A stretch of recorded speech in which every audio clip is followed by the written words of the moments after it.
Hello, my name is Lisa Wynn, and this is my project, Special Occasions. My special occasions. This is my audience. Show yourselves. Oh, let me see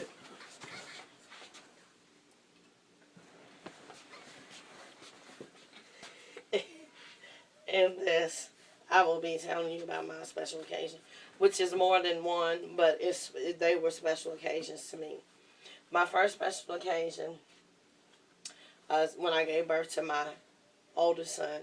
I was 15 years old. People looked down on me. I had to go through the whole thing of not being old enough and not going out because of being ashamed, and people treated me different because I was young and was pregnant. And then I had him. I gave birth to him. And then I got pregnant with my second son, Michael. And that pregnancy was weird. It was different. In that pregnancy, I got sick a lot. I had to be off my feet a lot, even to the point to where I had to, even in high school, when I wasn't on bed rest, I had my own private key to the elevator so I can get back and forth to my classes because the doctor didn't want me to be on the steps a lot. And with Michael, when I was sick and I had lost a whole lot of weight, and we really, at points in times, we didn't think that pregnancy was going to be fulfilled. So the day came, and I gave birth to Michael. As I was giving birth to Michael, as after I went into labor, and I gave birth to Michael, as I was pushing, they was like, "Oh, wait, stop, don't push, we need you to stop, don't push right now." And if you ever been giving birth, when you start pushing, it's no push and then stop. You can't push and then stop. It just doesn't work like that. You push and you feel that bearing down, and you go on and push with that bearing, and that's it. Well, they kept saying he wasn't ready, he wasn't turned. Well, I pushed. Michael ended up holding on, and which ripped my wound. This is what's going to lead up to my other special occasions. So after Michael ripped my wound, I pushed him on out, and after that, I had to go in for emergency surgery to get emergency stitches on the inside. So after that, I got pregnant with Omar. Now, right before I got pregnant with Omar, and in between Omar and Michael, I got pregnant with a child. And I lost her. I couldn't carry her full term because my wound hadn't healed up properly. So I couldn't carry her full term. So I lost her, like after 4.5 months, almost closer to 5 months in my pregnancy. And then I got pregnant with Omar.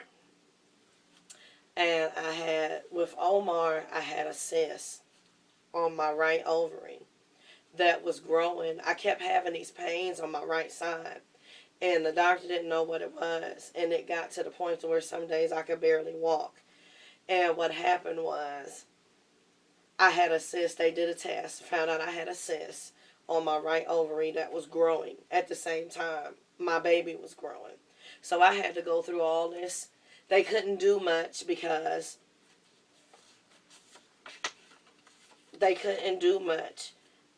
I was pregnant, and a cyst holds poison. And the bigger the cyst, the greater the poison.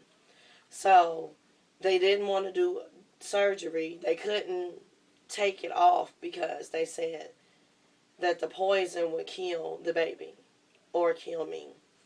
So they said they would wait it out and see what happened.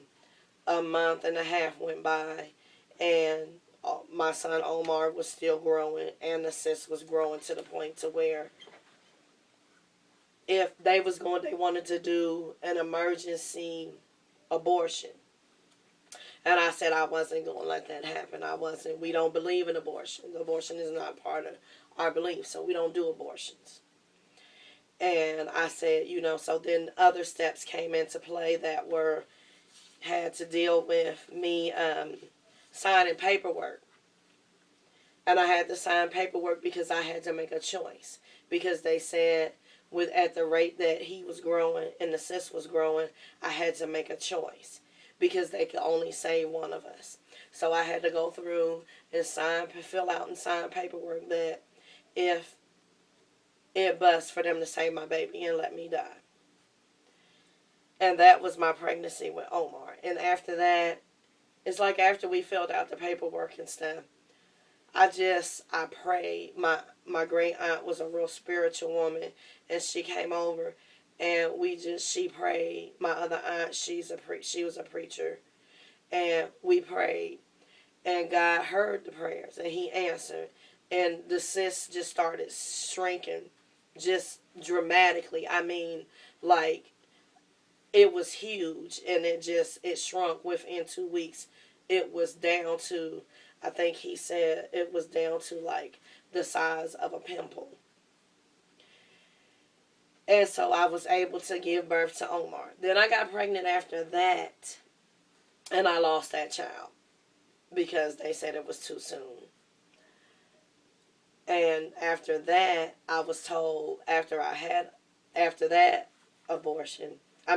that miscarriage, no abortions, I'm sorry. After that miscarriage, my doctor was like, I'm done. This is it. We're not, she can't have any more children. She was like, no more chances. She was like, it's done. She was real upset. And another doctor came in, and they was like, with basically what had went on the inside of me, with my body was rejecting pregnancies.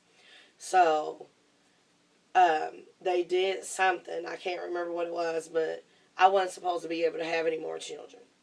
So it was like that. I had my 3 sons, and I wasn't able to have any more children, to our knowledge.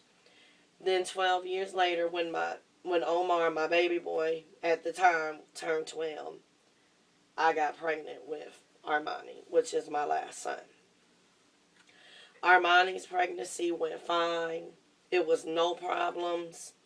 They kept saying they couldn't believe because medically I was unable to have any children. So Omar and Armani were my miracle children because I wasn't supposed to be. I could have died with Omar, and Armani wasn't supposed to be. That pregnancy wasn't supposed to be at all. So that's the end of that. My special occasions was the day I gave birth to all 4 of my children.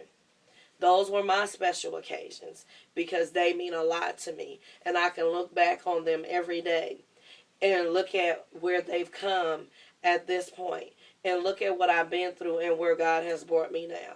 And I'm happy with that. And nothing else will ever be a special occasion to me but those days when I gave birth to my children. And to me, all my children were miracles. And I thank God that I was able to have them. Again, this is my audience. And this is the end of my story, my speech. Thank you, and have a nice day.